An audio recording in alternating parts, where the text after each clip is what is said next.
lacked clear, timely, and comprehensive communication with the broader public. It created uncertainties and reduced stakeholders' trust in the institution. The candidates' registration process was inclusive. We saw 13 candidates contesting the presidential race, 14 parties, five candidate lists for parliamentary elections. In a positive development and following legal reforms, 32% of parliamentary candidates were women. However, we received reports that political parties were not accommodating this welcome novelty and tried to circumventing the gender quota requirement. Regrettably, only 4 out of 63 parliamentary lists were led by a woman. It was also quite rare to see a woman as number 2 on the list. And this indicated nothing more and nothing less, unfortunately, than a clear lack of the will. It is right of each and every voter. It is a right of each and every voter to know their candidates, and this was not respected. Final list of candidates were published only a few days before elections. At least the presidential lists were made public well in advance. And now let us speak about how those candidates campaigned. Our observers observed more than 40 rallies in all 16 districts. The campaigns were engaging. At the start of the campaign, freedom of movement, assembly, and expression were largely respected. But then, closer to the election day, localized, politically motivated attacks by different actors happened in at least 6 districts of Sierra Leone. And we saw also, unfortunately, live ammunition being used by security forces at one of the main political parties' headquarters in Freetown. It left 1 person there. And let me stress, elections are won through balance, not violence. Political violence, what we saw primarily in southeast of the country, shrank the space of political participation and hampered the level playing field. On a positive note, though, the new Electoral Act gave the Political Party Regulation Commission broader mandate, and on many occasions the PPRC mediated political confrontations. However, seldom its sanctioning powers were applied to ensure a full compliance with campaign rules. Signing of the peace pledge by presidential candidates did not trickle down to the districts. Clearer, timelier, and more resolved actions against harmful practices would have helped to uphold an issue-based campaign discourse. With no caps on donations or expenditures, better-off candidates had a clear advantage in all cases. The APC and SLPP were by far the biggest spenders, holding costly, large-scale rallies, dominating the outdoor advertising space and radio broadcasts. Digital ads were rarely used. Instead, the SLPP campaigned on official government websites and social media accounts, effectively blurring the line between governing and campaigning. Media plays a critical role during the election, and we commend those well-established broadcasters who offered a balanced coverage of campaigns. Our observer observed political debates at various levels in all districts. Those discussions helped voters to compare lead contestants directly. Furthermore, there were debates exclusively among women candidates. Regrettable, however, the national presidential debate also planned did not take place. However, we also saw media poverty. And as a result of it, many community radio stations sold their prime time to parties or openly rallied either for the APC or SLPP. Such practices do not accord with the core principle of professional journalism and misled voters whose main source of news are local radios. During this campaign, social media affected also those who rarely use the internet. Our social media monitoring unit recorded many aggressive and divisive messages that exploited ethno-regional sentiments and economic hardships. Such content was posted on political groups on Facebook and featured in comments on Twitter, creating insecurities for many voters and heightened the already polarized campaign environment. It was very encouraging to see how well-established media and civil society joined forces to counter disinformation. The National Fact-Finding Initiative, I-Verify, used a multitude of digital and offline channels to debunk falsehoods prior to the polls and on election day. Media and civil society also played a decisive role in various voter information campaigns and promoted inclusive participation. Last but not least, I'd like to acknowledge the important role citizen observer and faith-based organizations played during the campaign. They monitored different aspects and stages of the elections and issued timely reports. Their reporting offered voters a non-partisan assessment of elections and upheld democratic values. As observers, we always hope to see democracy striving. As I said before, our observers are present right now in following the tabulation of the results. And in this regard, I would like to stress the importance of transparency. We all know that the political environment is tense, hence it is imperative that the Electoral Commission for Sierra Leone provides full transparency during the tabulation of the results, and all observers have an unimpeded access to critical stages of the tabulation, including intake of result forms and data entry. Enhanced transparency measures would ensure confidence and trust in the electoral process. I will return to Freetown in some 3 months to present the final report. The report will be more detailed and will also include recommendations on how to improve future electoral processes. And I would like to conclude by stressing that there are no problems that can't be solved. It only requires political will and joint actions by all forces. Thank you very much for your attention.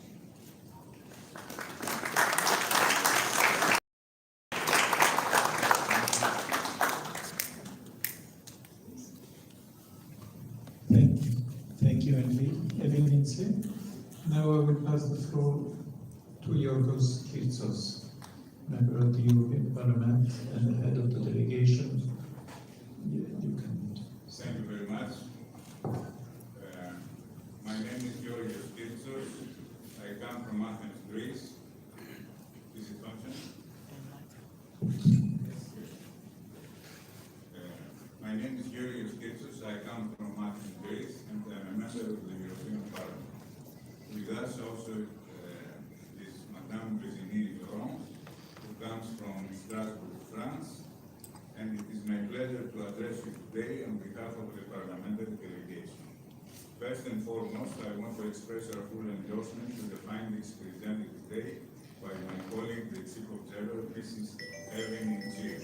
I thank her for her work and cooperation, and I salute her dynamism. In the past few days that we have been here, we met with the President and Vice President of the country, the President of the Supreme Court, the Chair of the Electoral Commission for Sierra Leone, party representatives, religious leaders, civil society organizations, and media representatives. We would like to express our gratitude to them all for having made time for us. The Chief Observer has already given a thorough overview of the mission's preliminary findings, and I therefore wish to focus on those issues which we, as elected politicians, consider crucial. During our meetings, we heard that in the course of the electoral campaign, divisive language and disinformation campaigns were prevalent and aimed at undermining the electoral process by tapping increasing ethno-regional polarization. The electoral campaign was for the most part largely peaceful due to, among others, the positive role of civil society organizations and religious leaders who are involved in active conflict mitigation. Having said this, the run-up to the campaign did see instances of violence. Our interlocutors told us that the registration of presidential candidates was largely inclusive, but we were concerned to hear that there was misuse of state resources in public office. The lack of sufficient campaign finance rules also had a negative impact on the level playing field. In the course of our stay, we are told that the ECSL took steps to live up to citizens' expectations for a credible election. Nevertheless, according to our interlocutors, it should have been much more active in informing voters. Not doing so erodes their trust in its work. In 2022, the Gender Equality and Women's Empowerment Act was adopted.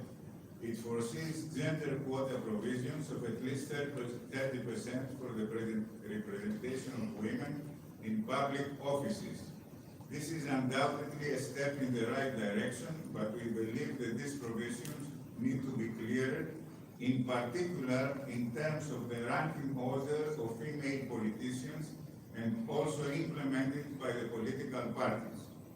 Turning to election day, one European Parliament team observed in Freetown and its surroundings and another in Port Loko. The atmosphere on election day was relatively peaceful, but at times tense, largely due to the absence of essential material during the opening, which caused significant delays. Better preparation of the election day would have contributed to reducing much of these problems and resulting tensions. Furthermore, on the basis of our observation, promises of facilitating the voting of people with disabilities were not fulfilled. Moreover, in polling stations, there was some confusion about the time that the voting would end. Still, I would like to extend our sincere thanks to the polling unit staff. They did their best to ensure that proceedings ran as smoothly as possible. Above all, I would like to express our admiration for the civic spirit and the enthusiasm shown by the people of Sierra Leone, who went to vote in such large numbers. A transparent tabulation procedure should honor voters' trust in democracy. I would now like to refer to the post-electoral period and send a message to the leaders and people of this country. First of all, my colleagues, parliamentarians, and I deplore the violent acts which took place both in the days leading to the elections and yesterday. Over the past 21 years, you have built a hard-won peace, a priceless achievement. Please continue on this path. Any dispute regarding the electoral process should be addressed peacefully according to the established legal procedures. It is also crucial that the judiciary shall perform its constitutional duties in an independent and impartial manner. Finally, I would like to reaffirm that the European Union will continue supporting Sierra Leone and its people. The European Parliament in particular is committed to enhancing its cooperation with the next government and parliament in the months and years to come, including with respect to the implementation of the EU EOM recommendations. Thank you for your attention.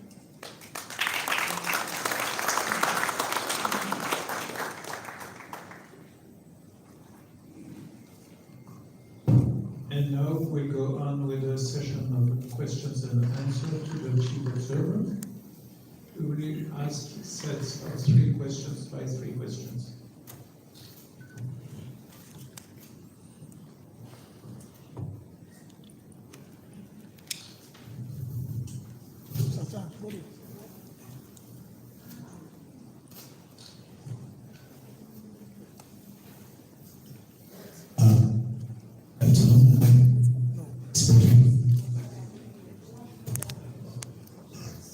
Yes, good evening. I am King Kabutaliba.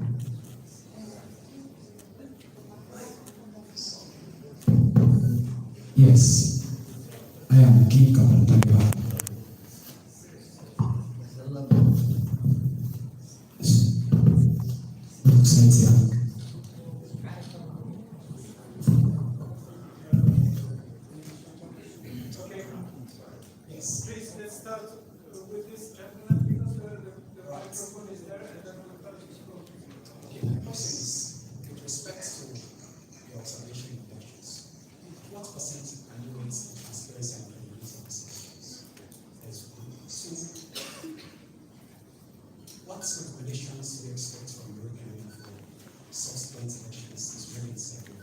Thank you.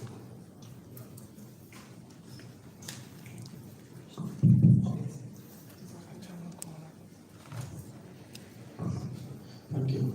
Yes. Yes, thank you. My name is Kemo Chan, one of the reporters. I also report for the Associated Press and the National Media of Kenya.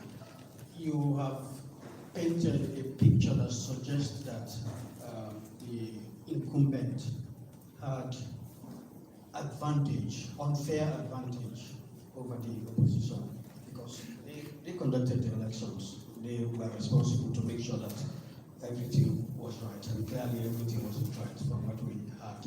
I would like to know, as a major partner to Sierra Leone, if you have any doubt as to the mandate of whatever government result from this. In other words, do you think, regardless of the outcome, whoever wins, they totally have the mandate of the people? Okay. I am Foni Moribakote and I write for the Calabash newspaper. After the 2018 general elections, the European Union Election Observer Mission also put forward some recommendations to the government of Sierra Leone.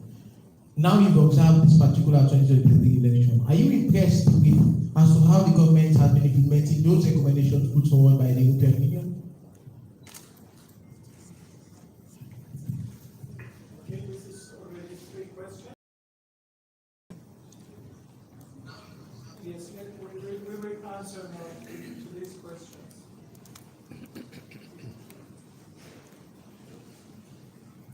So thank you very much. Let's see if I choose that.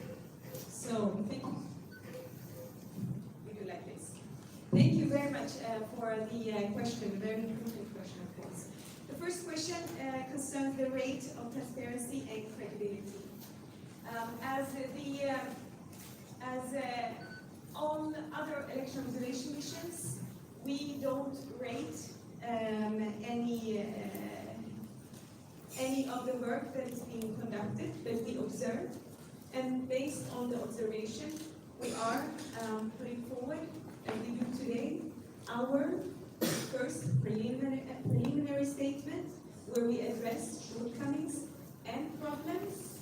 And in 3 months, we will be also making our final report public, which will be more comprehensive. And they will also be accompanied by recommendations. But as I also said in the speech, in my speech, was that the elections is not a one-day event, which means that the elections are still going on.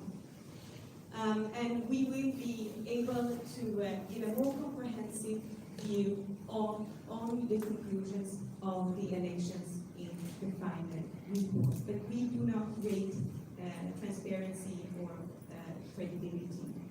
And as concerns about the recommendations, what recommendations we can already make public. We haven't started with work on the recommendations because the elections are not yet over. When the elections are over, we will take our time to write the final, compose the final report, and as I said also with the following recommendations. It is once again important to know that the elections are not concluded. They are still ongoing. And it would be too early for us to present any recommendations at this stage. However, what we do is highlight the problems and challenges that has occurred until today. And have the mandate of the people. That is also not up to any election observation mission, the EU or any other to decide on. That is up to that the elections are still taking place and they haven't yet been concluded. As regards to if we are impressed by the implementation of previous recommendations, as I understood. We had around 3 recommendations presented after the last elections, 30 recommendations. presented of the last elections, and some of them have been accommodated. One of them that I also raised in my introductory speech was the one on at least 30% women on the lists. But there is also another legislation put forward, the legislation on women empowerment and gender equality. So some of them have been implemented. But what we do is also that after approximately half of the mandate, we usually also follow up with a follow-up mission to assess to follow up on the implementations of the recommendations. And this is what's being done with the government and with the competent authorities. I think I answered the questions in this round. Thank you. Let's go for another set of 3 questions. My name is Nadi Joy of Eagle Africa Radio. You made earlier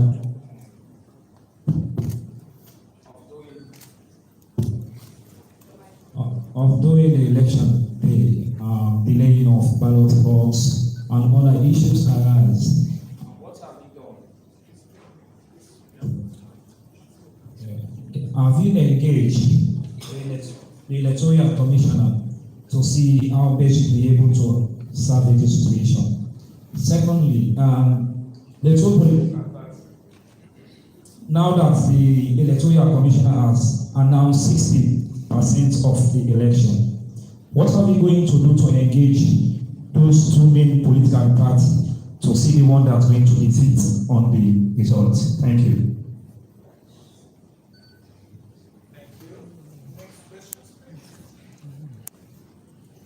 I am Isaac Kenisa Kamara,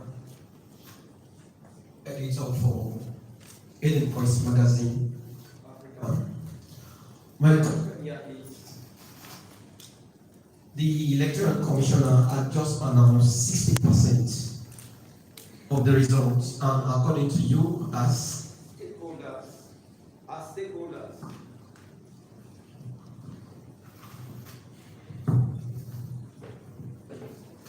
according to you, as stakeholders, you did make some recommendations, observations, in as much as what you expect from the collaboration of Sierra Leonean stakeholders is concerned. And now that the 60% report has come, I would like to know if it works in accordance with your recommendation. Thank you. Next question. Hello, my name is Jumaba, Sergeant Media, UK-based media institution. My question is with regards to confidence and trust. That has been a big issue, mostly for citizens. Citizens are anxious. Citizens don't have confidence in state institutions. And now the EU and other observer missions are recommending, but the process is still ongoing. This is a critical stage. Results are going to be announced.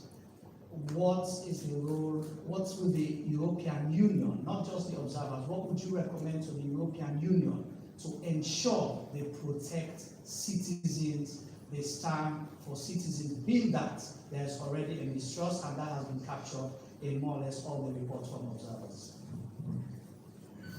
Thank you. Let's go for this quick question.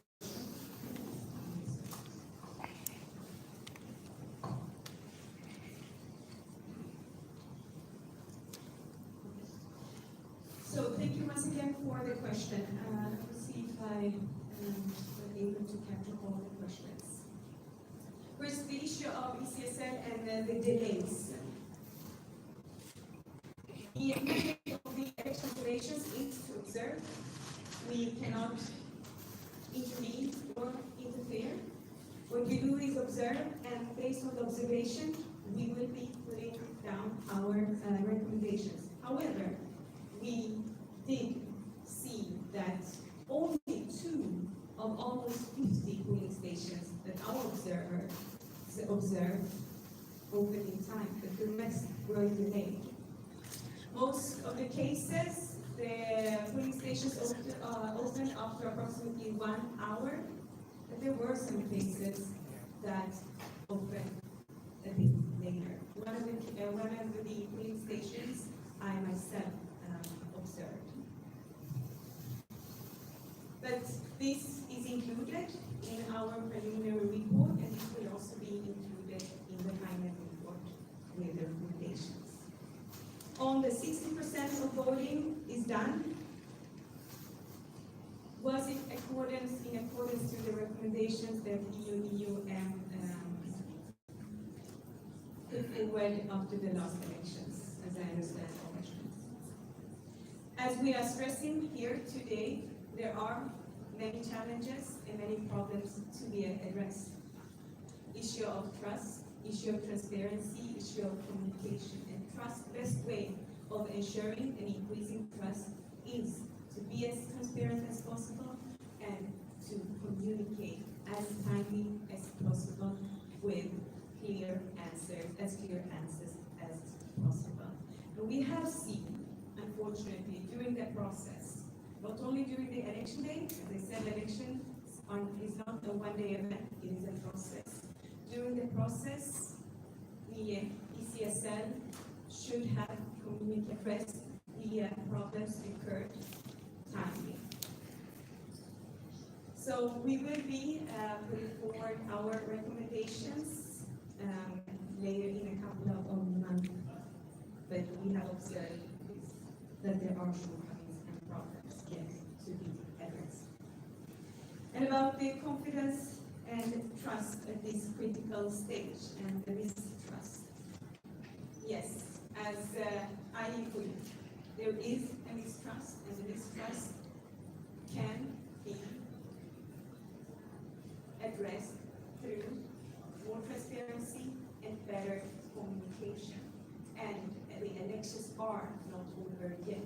So it is important at this critical stage of the electoral process that there is access to the tabulation, during the tabulation process, including when putting it on the data. So we need to, the ECSL need to ensure that all observers have the access and access into observing the elections as it should be observed. So as you see, my answers on all the questions that were addressed in this round concerns trust, concerns transparency, and concerns communication. Trust and communications are important for ensuring trust among the population, for the political parties, as well as for the different institutions in these countries. We have observed that there is lack of trust in some of the institutions.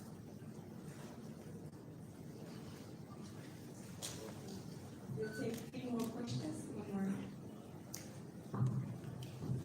Thank you, President. My name is Mohammed Eba, professor in Internet newspaper. Initially, when you actually reading out your report, you mentioned that elections are not to be won by police, rather by people. I wanted to elucidate further on that. And the instances you highlighted, we have live ammunitions, we have fire. How much do you think that has the potential to undermine the entire credibility of the elections, if at all? Also, I did not hear you capture the role social media played, in the entire electionary process, more so misinformation and disinformation. I did not hear you capture that. And we have been saying we know the role, misinformation and disinformation played prior to the elections, and we all know that led to the August 10 riots in Freetown that left several people dead. And it is continuing. So I wonder why that did not be a concern for you in the entire monitoring process? Thank you. Thank you. Can we bring the microphone this side? There are many questions on this side.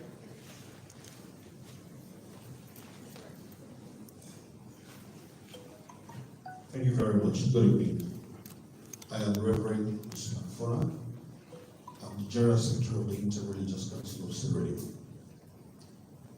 I know the European Union has poured a lot of money into this country. And in Africa generally, when people hear that election observers, like the European Union, are coming to a country, the expectation is that things are going to be perfect in terms of advising, intervening into the system, and making sure that they address challenges on the spot.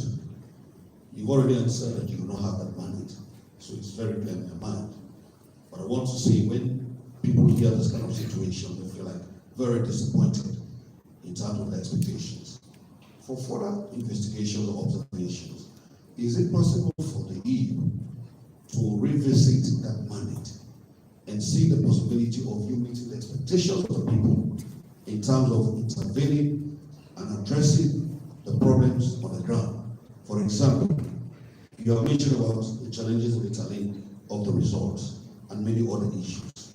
If we are expecting that you will advise the EC as on the spot to ensure that they practice the right thing in order that more credibility will be given unto them, so that the result will come out and to be accepted by all the country.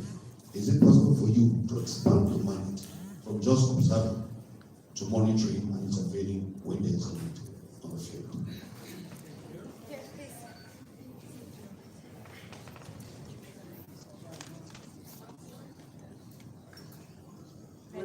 We're going to answer this question, and then we'll get a last set of questions. Okay, I'm keeping this.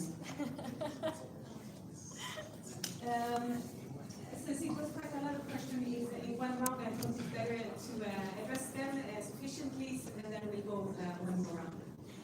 First, maybe I'll start with the last question about the candidate and if we could intervene. When it comes to the EU elections observation mission, as all other election observation missions, it is about observing and then putting forward, putting forward the report that include the whole observation process, including recommendation. The recommendation actually is our way and our commitment toward the good people of Sierra Leone, where we suggest different way of addressing the shortcomings and the problems that we have observed during the electoral process. However, the election observation missions are not the only cooperation that we have with Sierra Leone. We also have it through other ways. We have the EU delegation, for example, here in Sierra Leone, in the country. We also cooperate very well internationally with Sierra Leone. I want to congratulate the people of Sierra Leone for their position and the seat in Security Council in the UN. This really shows the important role that Sierra Leone has here in the West African region, in Africa, and it's an important partner of the European Union, as well as an important role globally. That's also the sign of the seat gained in the UN Security Council. So the election observations have its role, but then there are cooperations through other ways also, between the governments and between the people. And I would personally also want to see even more strengthened. And when it comes to there was a question about the sentence on not one through bullets, but through ballots. It is always important that any kind of dispute is solved through dialogue and through using the legal means. And disproportionate force is not the way of calming down the situation or increasing trust. Therefore, It is unfortunate that we have seen the use of live bullets that have led to death. The violence has, or violence wherever it is used, is unfortunate because it leads to insecurity among the police staffs and among the people, and fear among the police staff and among the people. So violence can never be the solution of any disputes between different actors, between political parties, nor between institutions and people. The role of social media, I actually did address, but I can highlight it once again, because the role of social media is important. As much as we are moving around offline, we do also spend a lot of our time online. That means that what happens online affects us also offline. And we have seen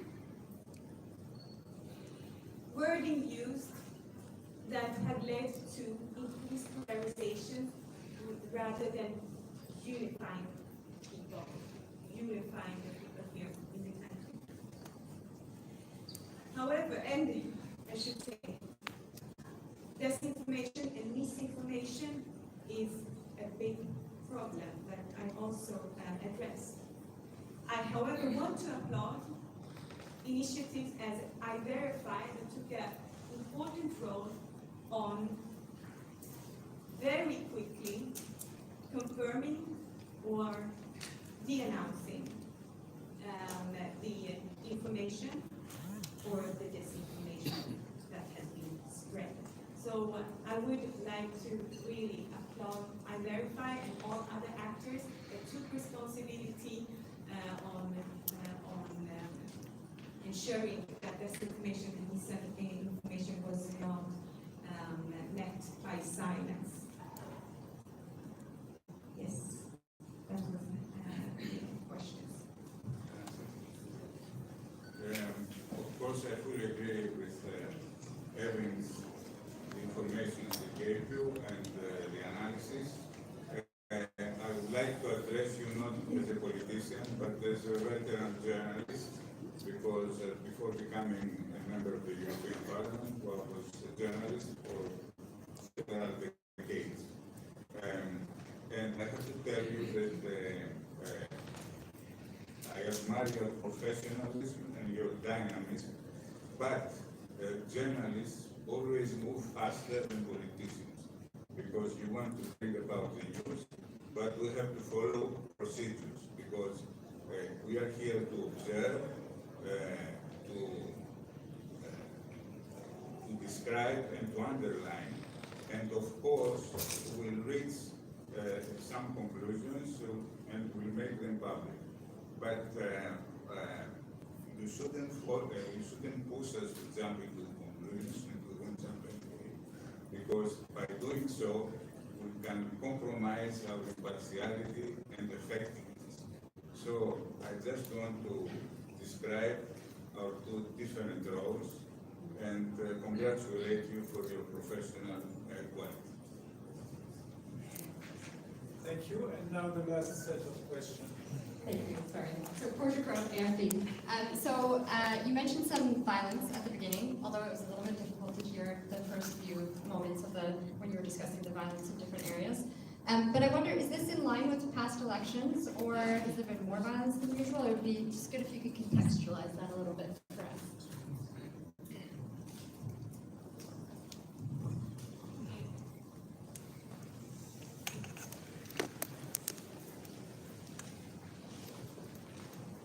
Hello, my name is Leone, and I'm a reporter from Miami. And you mentioned that on the day for voting, only 2 polling stations started on time. Did you do a follow-up to check or to know or find out if people stood at the queue till 5 p.m. because by 5 p.m. queues were closed. For people who stood there and waited till it was 5, if there were any consideration made for them to vote, because where I worked that day, as it was 5 p.m., they told everybody that voting was closed. So a lot of people on that day didn't vote. The UN follow on the stations that you mentioned, they didn't open on time. Thank you.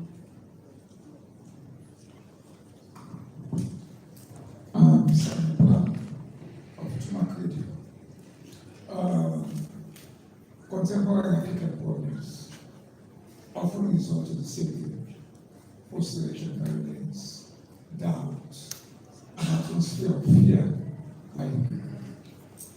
The question I want to ask: there have been many challenges, many inadequacies, and with the high presence of the international observer missions in the country, we were able to see all of these things. But we've just been told at the various press conferences that you're just observing and not monitoring. Years before now, you made recommendations, and those recommendations were to be adhered to. So, with the problems like late arrival of sensitive materials, late arrivals of polling staff, and late opening of polling stations, and those who are deprived or not given access to vote, even they have voting slips or other form of identification, they didn't find their names recorded in the voter register, and they are disenfranchised. So I don't know, were those part of your recommendations, or do you want to make them now part of your recommendation for future projects? Thank you. Thank you very much. First, about the violence, about and to compare it to the last election. What we will be observing also. There has been violence incidents, and it is worrying. And as I also have mentioned, it has led to fear and insecurity among the population, as well as those who have been working at the polling stations. I really, really want to applaud everyone who was working at the polling stations, as well as the whole population of Sierra Leone. Some even came to the polling stations 5 in the morning to cast their votes, and stood in the queue in a peaceful way for hours to be able to use their democratic right to cast their vote. I also want to applaud the polling staff members. Some of them didn't even sleep at all during the night before, nor the night after.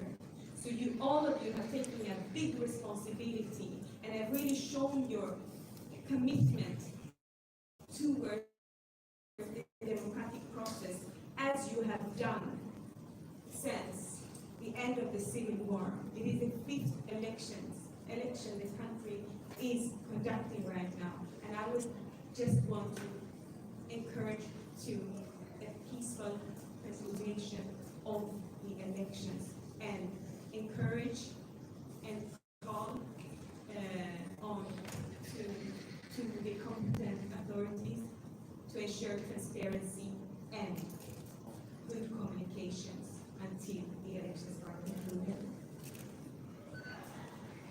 Only 2 polling stations of those we observed were open in time. Most of them opened within 1 hour. A few of them took a bit longer time to open. As regards to the closing, it is unfortunate that during midday there was different information that were standing in regulations. Because if you're standing in the queue before 5 o'clock, you're also supposed to be able to cast your vote.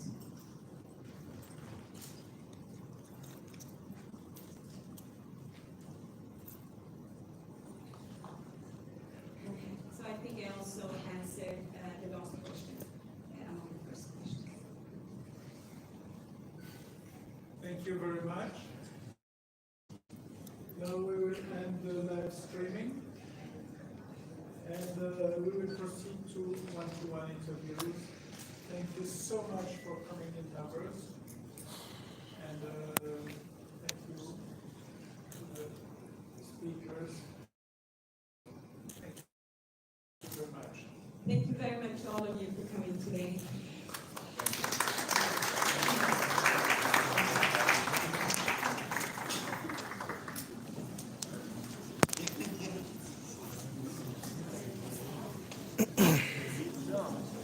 All right, 16 viewers. So the European Union mission observers then don't update the media concerning the findings and recommendations and concerning the just concluded elections. We happened on the 24th of June 2023, and as mission observers, they don't therefore explain exactly what's in them findings and as well as what kind of recommendations and we may give to the different institutions and we being involved inside the 2023 elections. So as well, Fox Media will take the part of the press update way the European Union being carried to it today inside being inside the Sea Blue Hotel.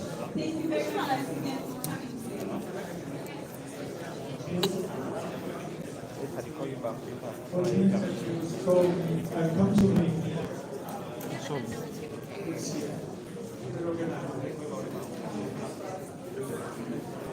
So, esteemed viewers, if you just join me, remember say this now, so Fox Media, don't forget for like, subscribe, and also share with stories and as well as members who will on the air today for yes, bro. All right, back.